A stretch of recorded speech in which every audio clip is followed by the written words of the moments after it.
আছেন বিএনপির সাবেক সংসদ সদস্য নীলুফার চৌধুরী মনি। আলোচনা এগিয়ে নিতে স্টুডিওতে উপস্থিত আছেন সাংবাদিক ও কলামিস্ট মাসুদ কামাল।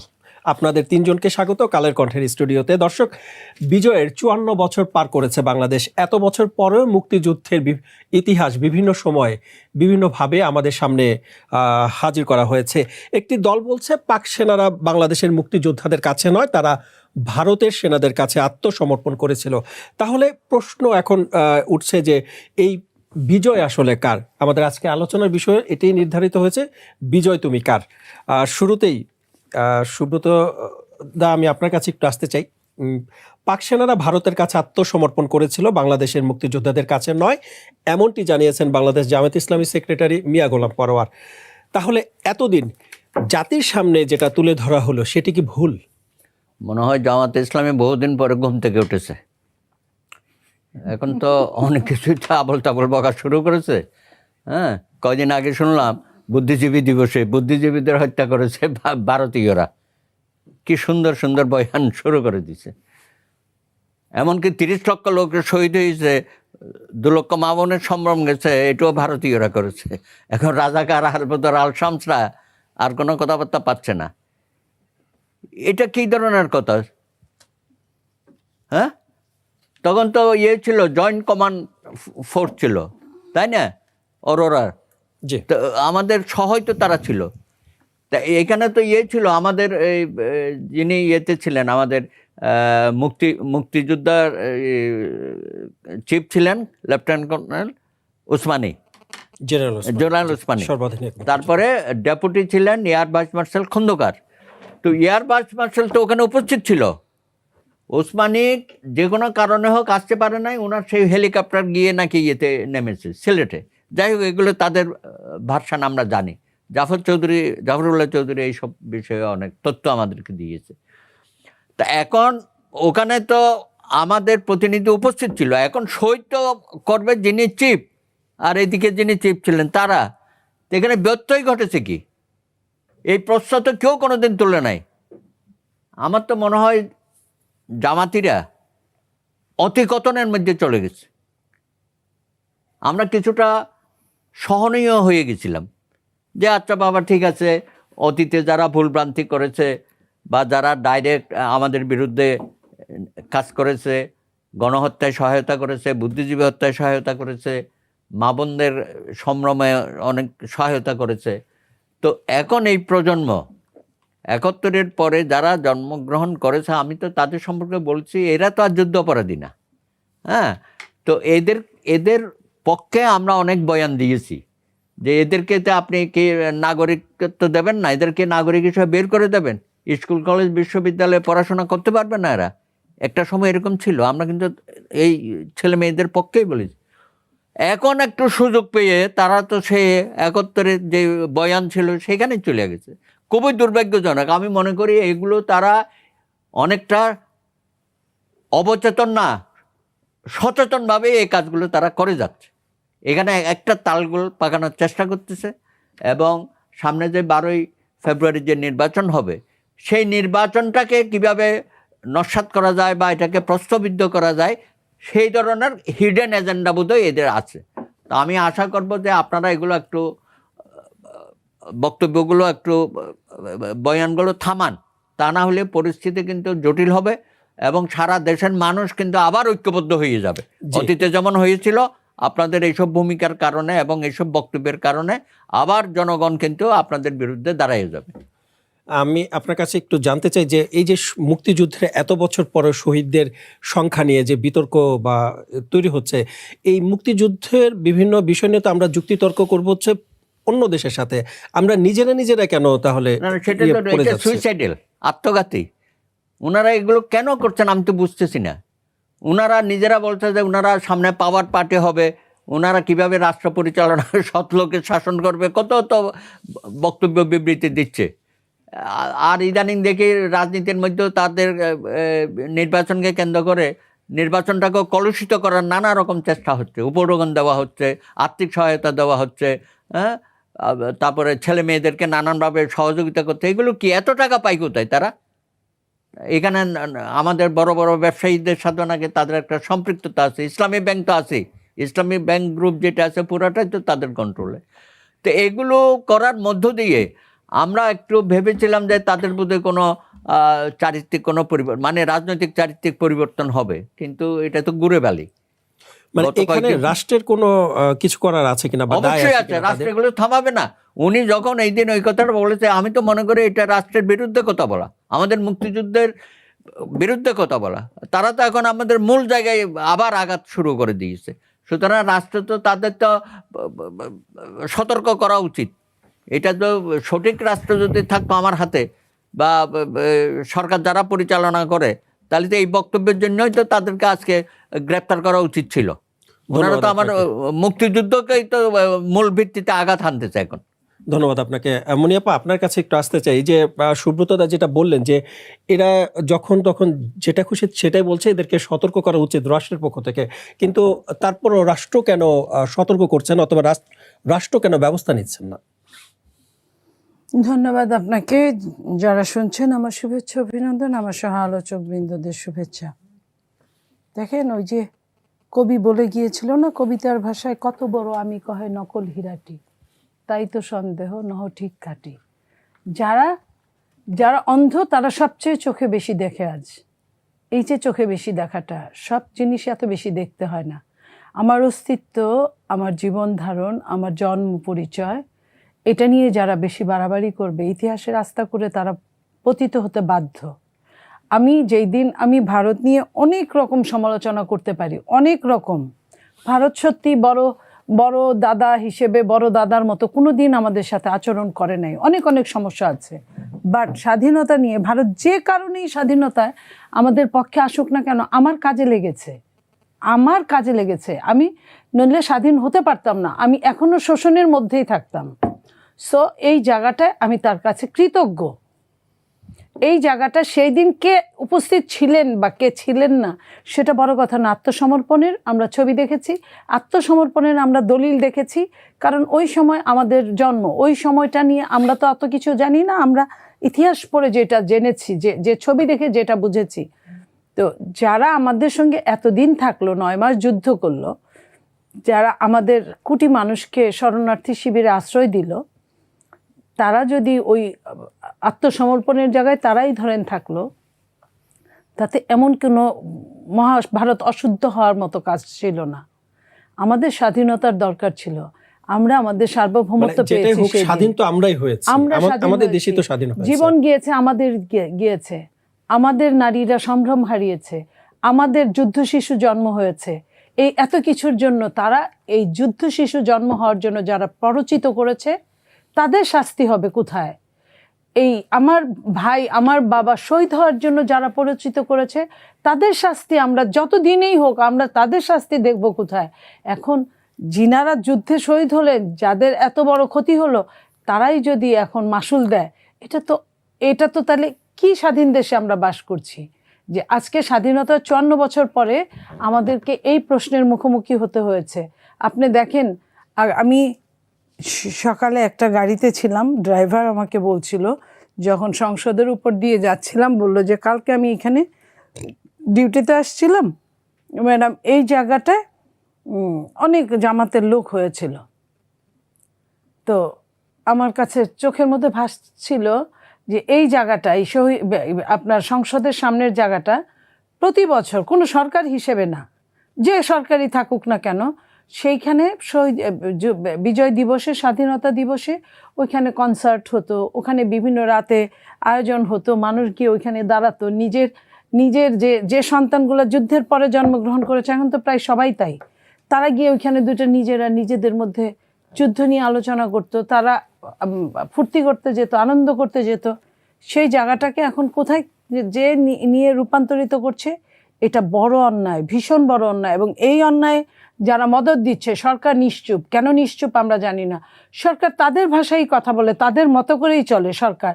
তাহলে এই সরকারকে আমরা বলেছি যে 1.5 বছরের সরকারকে আমরা কিন্তু কয়েকদিন পরেই বলেছি এই সরকার কাদের ইশারায় চলে, কাদের আঙ্গুলি হেলানো চলে, এবং কেন তারা নির্বাচন চায় না, এই কথাগুলো বলেছি। আপনি যদি সরকারেই থাকেন, বরং আপনার সরকারে থাকার চেয়ে যদি আপনার কথা যদি বেশি কার্যকর হয়, তাইলে আপনি সরকারে যে লাভ কি? আপনার এত কষ্ট করে আপনার ইলেকশন করে এত রকমের ভোটের একটা বাজার, কখনো ভালো যাবে কখনো খারাপ যাবে, এবং আপনার নামে তো একটা সমস্যা আছেই। তো সেইখানে আপনার কেন এটার মানে গিয়ে পরীক্ষার বসতে হবে?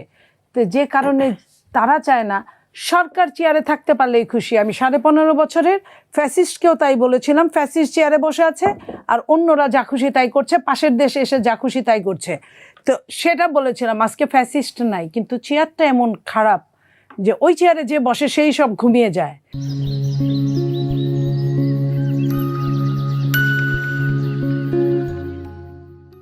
সেই যা দেখার কথা সেটা দেখে না, আর যেটা দেখার কথা না সেটা বেশি বেশি দেখে।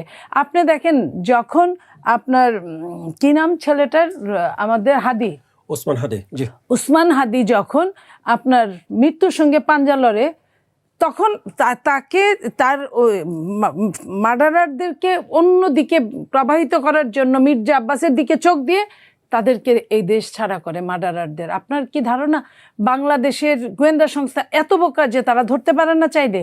যদি এতই বোকা হয় তাহলে জুলকারনাইন শাহের এত তথ্য কোথা থেকে পেল? কোনো না কোনো সংস্থা থেকেই তো সে পেয়েছে। সে তো সশরীরে এই দেশে থাকে না, তাহলে সে পাচ্ছে কোথায়, কিভাবে পদধ্বনি পাচ্ছে আসা যাওয়ার আগে ওই রাস্তা দিয়ে, কিংবা যাওয়ার পরে সাথে সাথে সে বলছে, অথচ বাংলাদেশের কোনো সংস্থা টু শব্দ করছে না, কিছুই টের পেল না। এই জায়গাটাই বোঝা যায় যে বাংলাদেশ এখন ষড়যন্ত্রের কোন পর্যায়ে চলছে। মানে এটা গোয়েন্দা ব্যর্থতা আছে কিনা, মানে আমি গোয়েন্দাদের ব্যর্থতা দায় তাদের নিতে হবে, এটা অস্বীকার করার নাই, যেহেতু তারা ধরতে পারে নাই। কিন্তু গোয়েন্দারা, আমি বাংলাদেশের গোয়েন্দা সংস্থাকে যতটা বুঝি, আমার কাছে মনে হয় এই গোয়েন্দা সংস্থার 1-2 ব্যাপার ছিল যদি তারা চাইতো ধরতে। মানে এটা কি তারা তাহলে কোনো কৌশল অবলম্বন করলেন? তারা কৌশল না, নিশ্চয়ই কারো না কারো, কারণ এই হাদির যে এই গুলিটা, এই যে এই তাকে আক্রমণটা, এটা আমার কাছে ছোটখাটো কোনো ঘটনা মনে হয় না। এটার পিছনে লম্বা বড় গল্প আছে, লম্বা বড় ইতিহাস আছে, লম্বা বড় সামনের দিনের প্রেক্ষাপট আছে।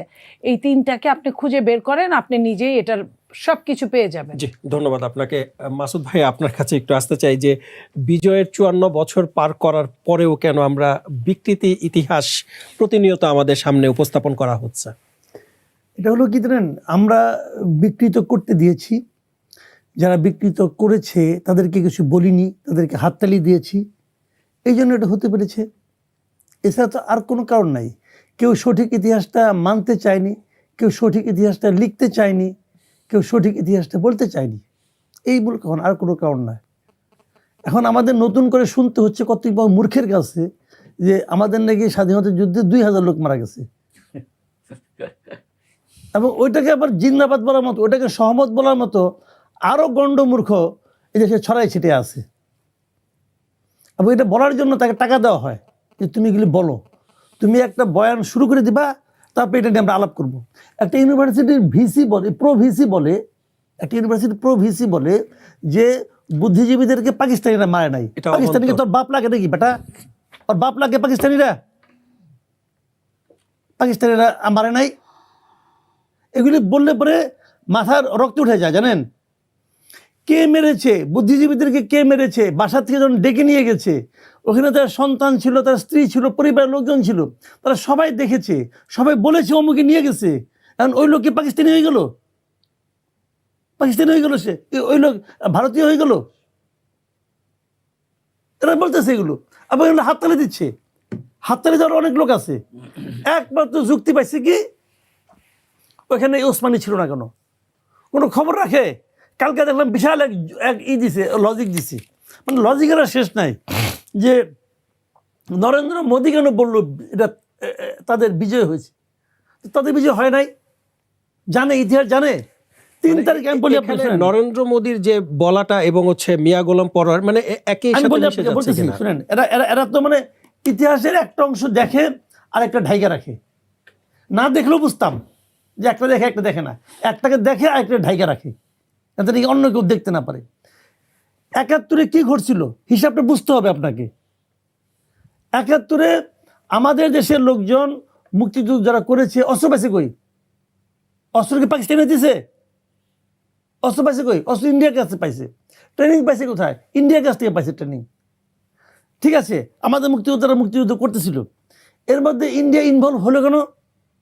ডিসেম্বরের 3 তারিখে পাকিস্তান প্রথম ইন্ডিয়ার 11টা না 13টা এয়ার বেজে অ্যাটাক করছিল, একবারে এয়ার বেসগুলো প্রথম পাকিস্তানে অ্যাটাক করছে। অ্যাটাক করার পর ইন্ডিয়া তাদের বিরুদ্ধে যুদ্ধ ঘোষণা করছে, ডিক্লেয়ার্ড ওয়ার, এবং সেই যুদ্ধকে বলা হয় ইন্দো পাক ওয়ার, ইতিহাসে ইন্দো পাক ওয়ার নামে সেটা আছে, 71 সালের 3রা ডিসেম্বর। এবং সেই যুদ্ধ ঘোষণার পর ভারতের 24,000 সেনাবাহিনী না আরও বেশি এরকম তারা আমাদের সঙ্গে যুক্ত হয়েছে, এবং তারা ভিতরে ঢুকছে, তাদের সেনাবাহিনী এয়ার স্ট্রাইক করছে না করছে, তারা যৌথ বাহিনী করছে। যৌথ বাহিনী 2 জন সর্বাধিনায়ক ছিল, 1 জন না কিন্তু 2 জন, এবং সেই 2 জনের একজন হলো আমাদের উসমানী সাহেব।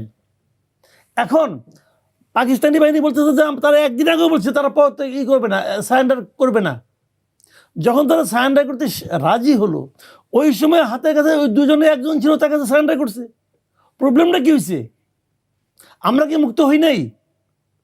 17 আগস্ট কি আমাদের, 16 আগস্ট কি আমাদের লোকজন এই দেশে মুক্তভাবে আমাদের পতাকা নিয়ে স্লোগান দেয় নাই, মিছিল করে নাই? মুক্ত আমরা কি বিজয় লাভ করি নাই? 16 কার কাছে কি সিগনেচার করলো? কার কাছে কি সিগনেচার? এতে কি আমাদের বিজয় আটকা ছিল? বিজয় আটকা ছিল ভাই, কিন্তু সিগনেচার ওই সময় যে ছিল পাশে সে করছে। আমাদের মিত্র বাহিনী 2 জন অধিনায়ক ছিল, কিন্তু একজন ওদের, একজন আমাদের, একজন যেহেতু মিত্র বাহিনী, এবং তাদের হেল্প তো মানিছি, এটা তো অস্বীকার করার কিছু নেই, ইতিহাসকে তো মানতে হবে। এখন যেহেতু উসমানী সাহেব ছিল না, অতএব আমাদের বিজয় হয় না, ওদের বিজয় হয়েছে। শুনেন, আমি আপনাকে একটা ঘটনা বলতে বুঝবেন। আমাদের বিজয় না ওদের বিজয়। ওরা কি মনে করে, আমরা কি মনে করি? ওদের তো 1100 লোক মারা গেছে ওদের সৈন্যদের মধ্যে। ভারতের 1100 আর্মি মারা গেছে এই যুদ্ধে, ওই কয়দিনের যুদ্ধে, ওই 1 সপ্তাহের যুদ্ধে। তো ওরা এই যুদ্ধে জিতছে, তো এটা তারা বলবে না? মানে পাকিস্তানের সঙ্গে ভারত যে কটা যুদ্ধে জিতছে, তার মধ্যে এটা হলো সবচেয়ে বড় যুদ্ধ। এবং এইখান থেকে এই যে প্রায় আমাদের কয়েক হাজার যে পাকিস্তানি আর্মি, এরা পরে ওই আত্মসমর্পণের পর তারা সব কোথায় গেছে? এদের বন্দুকে নিয়ে গেছে ইন্ডিয়াতে, নিয়ে যায় না ইন্ডিয়াতে? ইন্ডিয়াতে তারা কয়েক মাস ছিল, বন্দি অবস্থায় ছিল। তো এই যুদ্ধ কি ওদের বিজয় না? ওদেরও বিজয়, আমাদেরও বিজয়। আমাদের বিজয়ের মাধ্যমে আমরা একটা স্বাধীন দেশ পেয়েছি, ওদের বিজয়ের মাধ্যমে ওরা পাকিস্তানের আঘাতকে জবাব দিতে পেরেছে। জি, ধন্যবাদ আপনাকে। এটা ও বললে আমাদের বিজয় ছিনতাই হয়ে গেল।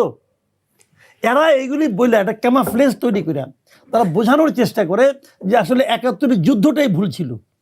আর এটা বলতে চায়, আর এটা বলার জন্য এদিক দিয়ে একটু বলে, ওদিক দিয়ে একটু বলে, সেদিক দিয়ে একটু বলে, এখন মানে আস্তে আস্তে সারে, বুঝছেন, একটাকে সারে আমাদেরকে সহায় নেওয়ার চেষ্টা করে। প্রথমে বলতেছে যে পাকিস্তানিরা বুদ্ধিজীবীদের হত্যা করে নাই, পাকিস্তানিরা নাকি তখন দৌড়ের উপর ছিল, যখন বুঝি ও জানলো কেমন করে? ওই ভিসি কেমে জানলো? দৌড়ে বসছিল, তাহলে এই লোকগুলি নিয়ে গেল কে? তো এখন ওইটা বলে, তারপরে এটা বলে যে না, আরেকজন বলে যে বিজয় দিবসকে যদি কেউ 16 আগস্ট 16 ডিসেম্বরকে যদি কেউ বিজয় দিবস বলে, তাহলে নাকি তার বউয়ের স্যান্ডেল দিয়ে পিটাবে, আবার স্যান্ডেলও দেখায়। আরেক উন্মাদ বসে আছে আমেরিকা, এগুলি করে। তো আমি আবার দেখলাম আজকে সকালে যে সাভার স্মৃতিসৌধে মানুষের ছড়াছড়ি, মানে এত মানুষ আনন্দ করতেছে। এখন এই যে সবাইকে যদি স্যান্ডেল দিয়ে পিটাতে চায়, তাহলে তোর তো যা ইনকাম সব তো স্যান্ডেল কিনতে যাবো। ফাজিলের ফাজিল। যে ধন্যবাদ। আমি আপনার কাছে আরো একবার আসবো। সুব্রত দা, আপনার কাছে একটু আসতে চাই যে বিগত সময়ে একটি দলকে বা এক ব্যক্তিকে মুক্তিযুদ্ধের ইতিহাসের মাধ্যমে বড় করে দেখানো হয়েছিল, সম্প্রতি আবার কোনো দল সেই ইতিহাসকে ভিন্নভাবে উপস্থাপনের চেষ্টা করছে। বিজয়ের মাসে আপনি কিভাবে এই বিষয়গুলো মূল্যায়ন করবেন? না, আমাদের তো মূল্যায়ন আছেই। বাংলাদেশের তখনকার 7.5 কোটি আর এখন 18 কোটি। এটার সাথে দ্বিমত করছে কারা? যারা বিজয় দিবসে ম্যারাথন দৌড় করে, তারা তো বিজয় উৎসব করছে না, তারা ম্যারাথন রেসে আছে। ওই সময়ে যেমন ম্যারাথন দৌড়ে ছিল 16 ডিসেম্বরের পরে, এখনও সেই ম্যারাথন দৌড় থামে না। এখনও তো ভবিষ্যতে তাদের কর্মকাণ্ডে আবার তো ম্যারাথনেই যেতে হবে তাদেরকে। তার মধ্যে একটা ট্রেনিং হয়ে গেল গতকালকে, এবং সেখানে আমির সাহেবও গেছেন দেখলাম। তো বিষয়টা হচ্ছে আপনি যেটা বললেন, এখানে কোনো ব্যক্তি বিশেষকে বড় করার তো কিছু নাই। বঙ্গবন্ধু তার জায়গায় আছে। পাকিস্তানের 24 বছর লড়াই সংগ্রামে তাদের কি ভূমিকা ছিল এটা ইতিহাসে ইতিমধ্যে লিপিবদ্ধ হয়েছে, সামনে আরও লিপিবদ্ধ হবে। মুক্তিযুদ্ধের সময় সাবেক প্রেসিডেন্ট জিয়া রহমানের যে মুক্তিযুদ্ধের ঘোষণাটা, হ্যাঁ, সেটাও ইতিহাসে লিপিবদ্ধ হয়ে আছে। এখানে কাউকে তো খাটো করার কিছু নেই, যার যার ভূমিকা সেটা সন্ন্যাস করে লেখা থাকবে। এখন বঙ্গবন্ধুকে বড় করতে গিয়ে জিয়া রহমানকে ছোট করা বা জিয়া রহমানকে বড় করতে গিয়ে বঙ্গবন্ধুকে ছোট করা, এই খেলায় আর কতদিন আমরা থাকব? আমাদের কথা হচ্ছে যার যা অবদান তার স্বীকৃতি অবশ্যই ইতিহাসে দেবে, জনগণ দেবে, এবং আমরা দিচ্ছি এখন। কিন্তু এখানে অন্য শক্তি ওই বয়ানটা নিয়ে আসছে যে বঙ্গবন্ধুকে খুব বড় করে ফেলে। আর বড় করার তো কিছু না, তার যে ভূমিকা ছিল সেটা বলা হচ্ছে। এখানে বড় করার কি আছে? হ্যাঁ, আপনি বলতে পারেন যে শেখ হাসিনা রিজিমে এসে সেটাকে অতিরিক্ত করেছে।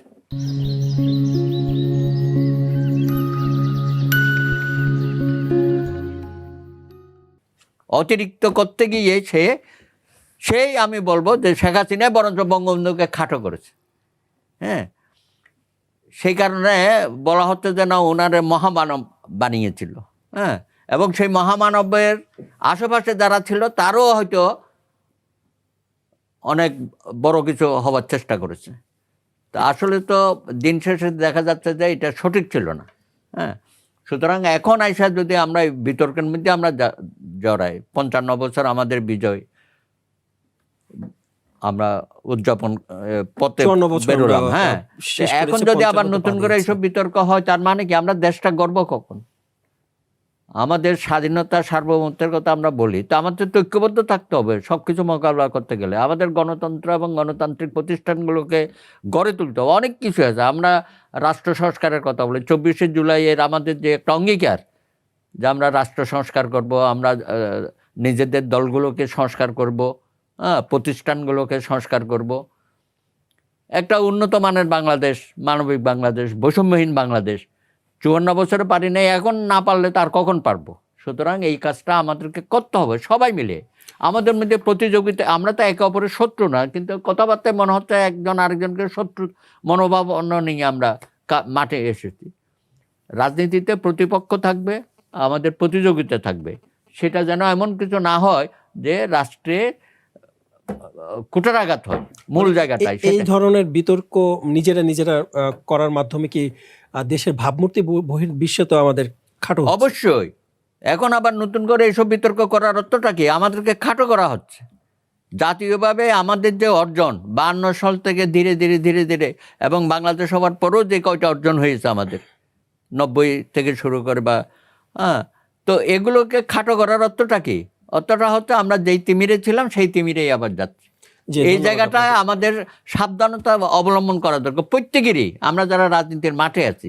কিন্তু দুর্ভাগ্য হচ্ছে আমাদের কিছু রাজনৈতিক শক্তি তারা একটা তালগোল পাকানোর চেষ্টা। আমি বলেছি যে শুধু বাইরে অবস্থান করে যারা ষড়যন্ত্র করছে বাংলাদেশকে নিয়ে বা বাংলাদেশের একটা রাজনৈতিক প্রক্রিয়া গণতন্ত্র উত্তরণের পথকে পদে পদে বাধা সৃষ্টি করার অবস্থানে আছে, তো আমাদের কারো কাজকর্ম তো ওগুলো একই সূত্রে গাঁথা হয়ে যাচ্ছে, তাই না? এখন এখানে নানা রকমের ঘটনা ঘটবে, বিদেশের মাটিতে বসে উস্কানি দিচ্ছে, আবার এখানে লোকালি দেশীয়ভাবে আমাদের কোনো শক্তি, আমি বলবো অপশক্তি, তারাও আমাদেরকে বাধাগ্রস্ত করার চেষ্টা করছে। ধন্যবাদ আপনাকে। মনে আপা একটু আসতে চাই যে স্বাধীনতা 54 বছর তো আমরা পার করে ফেললাম, আমরা মুক্তিযুদ্ধের ইতিহাস নিয়ে রাজনৈতিক দলগুলোর রাজনীতি দেখলাম। রাজনীতির বাইরে আসলে দেশের মানুষ এবং দেশের কতটুকু উন্নয়ন হয়েছে? দেখেন, যে দেশে সারাক্ষণ অতীত নিয়ে পড়ে থাকে, আপনার গুণীজনরা কি বলছে, হে অতীত তুমি গোপনে গোপনে কাজ করে যাও ভুবনে ভুবনে। অতীতকে দরকার আছে কাজ করার জন্য, অতীতের ভুল থেকে শিক্ষা নেওয়ার জন্য। বাট অতীত নিয়েই যদি আমি পড়ে থাকি, অতীতকে এস্টাবলিশ করার জন্য কখনো বিকৃতর আশ্রয় নেই, কখনো আপনার সত্যিকারের আশ্রয় নেই। যারা ইতিহাস বিকৃত করে তারা হচ্ছে পতিত লোক, পতিত সম্প্রদায়। এদের চেয়ে নিকৃষ্ট মানের লোক আর পৃথিবীর কোথাও থাকে না। আমার সন্তানরা সুন্দর একটা ইতিহাস পড়ে মানুষ হবে, এটা কে না চায়? অথচ আমি আমার সন্তানদেরকে মিথ্যার উপর দাঁড় করাবো, এটা হতে পারে না। আজকে যারা এই কাজগুলো করছে ধর্মকে টেনে এনে, এবং ওই জায়গা থেকেই তারা যে জায়গায় ছিল সেই তিমিরে থেকেই তারা মুখ দিয়ে বলছে ক্ষমা চাওয়ার কথা। আপনার কোরআনের ভাষাগুলো একদম মিলে যাওয়ার মতো, যে সেই মুনাফেকদের যে চরিত্রটা কোরআনে বলা আছে ঠিক ওরকম আমরা অত পড়ি না অনেকের মতো, যারা ধর্মকে নিয়ে রাজনীতি করে তাদের মতো পড়ি না, তাদের শুধু যেটুকু দরকার ওইটুকু তারা নেয়। তো আজকে যে জায়গাটায় তারা দাঁড়িয়ে আছে, আমি বলবো যে এখান থেকে এমন কারো আসা উচিত যে এগুলো সব কিছু বন্ধ করে দেওয়া, সব কিছু, এই জিনিসগুলোর কোনো দরকারই নাই। আমার যে নির্বাচন আমার অস্তিত্বকে টান দিবে, আমি তো সেই নির্বাচন চাই না। যে নির্বাচনে আপনার মনে করেন যে আপনার মৌলবাদ পাশের দেশে আছে, খুব কি ভালো কিছু হচ্ছে? খুব ভালো কিছু হচ্ছে না। তো এই মৌলবাদদের নিয়ে যদি বাংলাদেশের সমস্ত কিছুই চেঞ্জ করে ফেলে, বাংলাদেশের মানুষের যদি অস্তিত্ব নিয়ে টান দিয়ে ফেলে, কোথায় আপনার 30 লক্ষ ওইটাও ঠিক না, কোথায় 2000, সেটা দুষ্টামির একটা চরম সীমা আছে। আমি আমার শহীদদের নিয়ে দুষ্টামি করুক কেউ, এটা আমি কোনো মতেই চিন্তা করতে পারি না। যখন 30 লক্ষ বলেছিল ভুলবশত বা যে বশতই হোক 3 মিলিয়ন 3 লক্ষর জায়গায়, তখনও আমি বলেছিলাম, সে আওয়ামী লীগের সময় রক্তচক্ষুকে উপেক্ষা করে বলেছিলাম যে আমাদের মুক্তিযোদ্ধারা সমস্ত বাংলাদেশে বেঁচে আছেন এখন পর্যন্ত। আমাদের বাবারা আমাদের সাথে না বুঝে না জেনে অসত্য বলেছে, বাট আমরা আমাদের সন্তানের সাথে বলতে চাই না, আমরা কাউন্টিং করতে চাই। সেটা হলে ঠিক আছে, কিন্তু আপনার এই যে দুষ্টামিটা করা, এই যে নোংরামোটা করা, এই যে বিকৃতপনা করা, এটা কিন্তু কোনোভাবেই সম্ভব না। ইসলাম ব্যবহার করে অনেক আমরা দেখেছি যে ওমরা পালনের সুযোগের প্রতিশ্রুতি দিয়েও ভোট চাইছে, এটাও তো ধর্মকে ব্যবহার করা।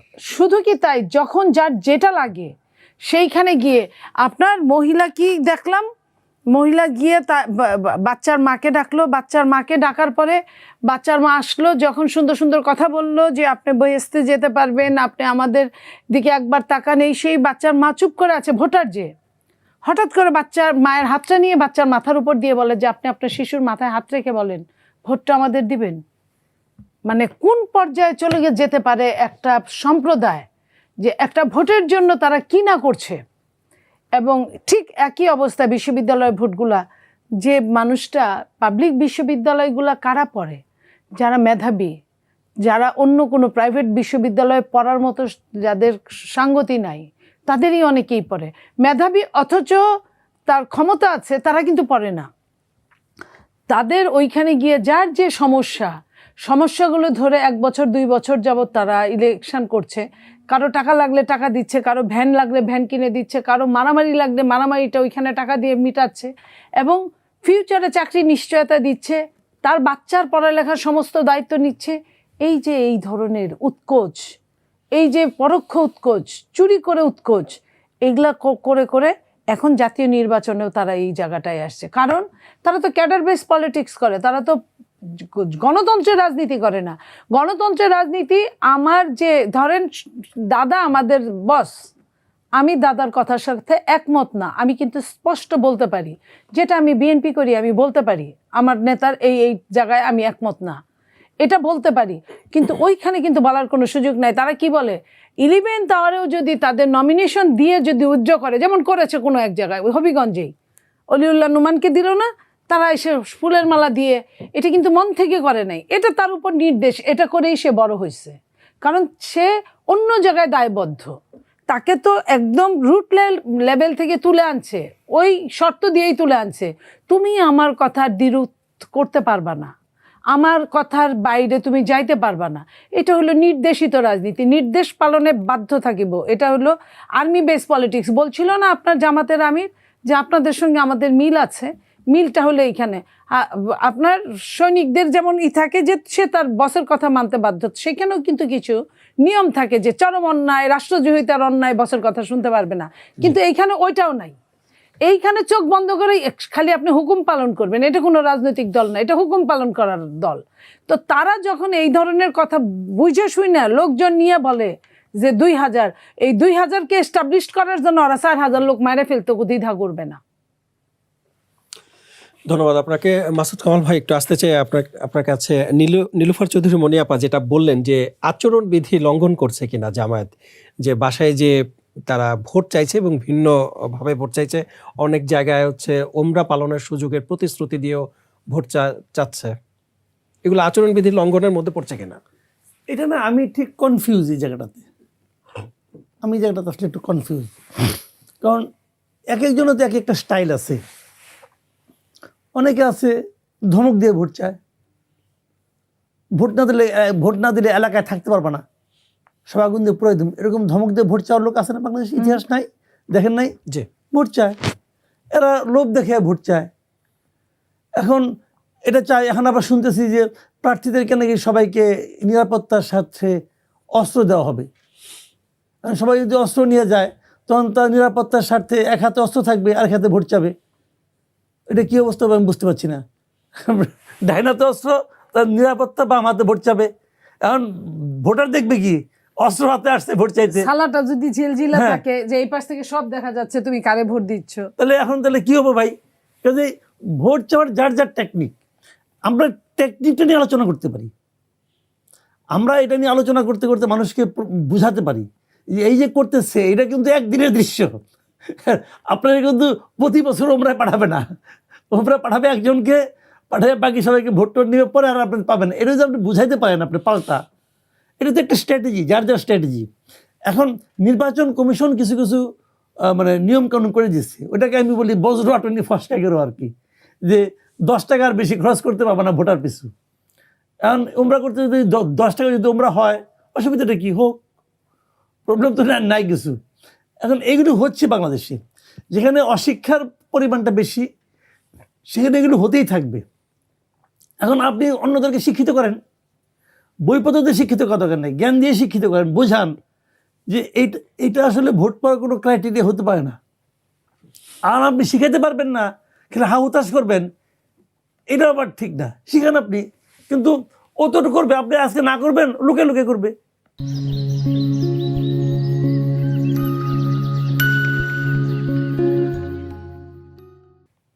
আর মসজিদে ডাকবে, ভাই আসেন নামাজ পড়ি, এখন এরা আপনি বলতে পারবেন যে কেন ডাকলো? এখন ওই যাইছে বলবো আল্লাহর পথে আসেন, সবাই তো আল্লাহর পথে যাইতে চায়। কাজে এইগুলো যার যার মানে চাকরি, যে মনিয়াপা যেটা বললেন যে চাকরির নিশ্চয়তা দিয়েও ভোট চাওয়া হচ্ছে, চাকরির নিশ্চয়তা দিয়ে যদি ভোট চাওয়া হয় তাহলে তো বেকারত্ব কমে যাবার, এটাও তো একটা ইতিবাচক দিক হতে পারে। এটা ভালো বলছেন। হ্যাঁ, প্রতিযোগিতার বালাই নাই, যে যোগ্য তার চাকরি পাওয়ার কোনো রকম এসুরেন্স নাই। শুনেন, যে যোগ্য পরীক্ষার কোনো চিন্তাই নাই। আচ্ছা আপা, যোগ্যতা ভাবে কি সবকিছু হয়? এই যে এত বড় আন্দোলন করে একটা সরকার বসাইছেন, এই সরকারের উপদেষ্টা তো সবচেয়ে গুরুত্বপূর্ণ ব্যক্তি, যোগ্যতার বিচার হয়েছে? যোগ্যতার বিচার হয়েছে বলেন আপনি? আমি অত বুঝি না, আমরা কথা বলি, আমরা যদি আমাদের টিআরপি যদি শোনেন, আমাদের টিআরপি যদি না বাড়ে টেলিভিশন আমাদের ডাকবে? বলেন, তাহলে এখানে যোগ্যতা আছে না? এখানে যোগ্যতা আছে, তাহলে পাগল হোক নিজের। এই যে আপনাকে ডাকে, এটা তো 2000 টাকা 3000 টাকার কাম, আর যে উপদেষ্টা হয় এটা তো 2000-3000 কোটি টাকার কাম।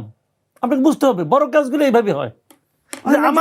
আমার পাশের বাড়ির লোক, যেমন একজন উপদেষ্টা আছে, ওনার জীবনে একমাত্র সাফল্য হলো আমার বিবেচনায়, ওনার বাড়ির চিটাগাঙে উনি হলো গিয়ে ডক্টর ইউনূসকে নিয়ে একটা সমিতি করছিল। ডক্টর ইউনূসের নাম নিয়ে একটা সমিতি করছে, একটা সোসাইটির মতো করছে, ডক্টর ইউনূসের সমিতি, নামটা এই মুহূর্তে মনে নাই। ওই সমিতি উনি ছিল উদ্যোক্তা এবং প্রধান, এই যোগ্যতা উনি হয়েছেন, উপদেষ্টা হয়েছেন। আরেকজন ইউনূস সাহেবের ওয়াইফের ডাক্তার ছিলেন, পার্সোনাল ডক্টর, ওই যোগ্যতা উপদেষ্টা হয়েছেন। আরেকজন এইভাবে হচ্ছে, এইভাবে হয়েছে। যে ওখানে কি যোগ্যতা হয়েছিল? যোগ্যতা আমি আপনার কাছে একটু আসতে চাই যে মাসুদ কামাল ভাই যেটা বলছেন যে নিরাপত্তার স্বার্থে অস্ত্র দেওয়ার কথা বলেছে সরকারের পক্ষ থেকেও, এই অস্ত্র সরবরাহ করলে মানে এটা মিস ইউজ হওয়ার সম্ভাবনা আছে কিনা? আচ্ছা বলেন, আমি জীবনে কোনোদিন অস্ত্র চালাই নেই। আমারে আপনি 2 মাস আছে ইলেকশন, আপনি অস্ত্র দিলেন, আমি অস্ত্র চালানো শিখবো না ভোট চাইতে যাব? নাম্বার 1। নাম্বার 2, আমরা যে প্রথম থেকে বলতেছি 4-5 মাস আগে থেকে যে থানাগুলা লুট হয়েছে, লুটের অস্ত্রগুলা এখন পর্যন্ত আসে নাই সব। সে এই লুটের অস্ত্র, লুটের গুলা বারুদ একটা দুইটা না, লাখো 6 লাখের উপরে সেই গুলা বারুদ আসে নাই। আপনার এটা ট্রানজিট পয়েন্ট, অস্ত্রের হোক, সোনার হোক, ট্রানজিট পয়েন্ট, সেখানে সব সময় আসতেছে। কোনো ইলিগাল অস্ত্র ধরা পড়ছে না। সবাই জানে, গোয়েন্দা সংস্থা জানে না কার কাছে অস্ত্র আছে, কিন্তু ধরছে না। আর্মিরা যারা মেজিস্ট্রেসি পাওয়ার নিছে তারা জানে না, তাদের কাছে লিস্ট নাই কোথায় কি থাকতে পারে, তারা যাচ্ছে না। আপনার এদেরগুলা বের করতেছেন না। আপনি এখনো বলতেছেন আপনি এখন পর্যন্ত 6 মাস আগে ইলেকশনের যাদের বৈধ অস্ত্র জমা দিতে হয়, আপনি কয়জনের বৈধ অস্ত্র জমা দিচ্ছেন?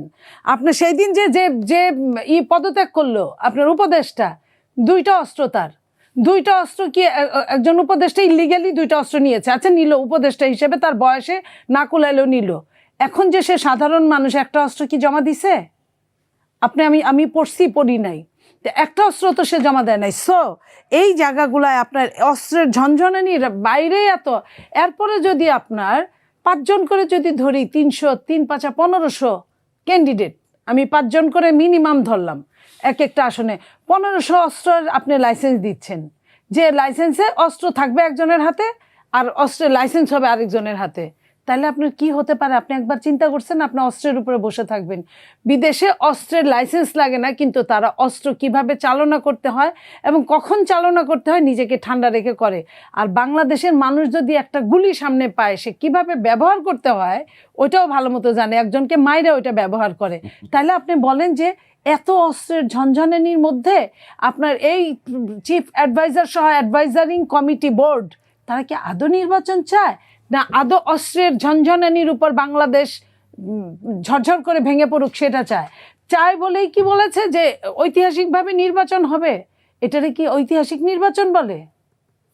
এই লুঠো অস্ত্র আসলে কাদের হাতে আছে এটা তো সরকার নিশ্চয়ই জানেন যে কারা এটা লুট করেছে। সরকারের নখদর্পণে আমি বলবো, আমরা কিন্তু আমরা দেখেছি যে স্বরাষ্ট্র উপদেষ্টাকে অস্ত্র উদ্ধারের বিষয়ে প্রশ্ন করা হলে তিনি পেঁয়াজের দামের কথা বলছেন।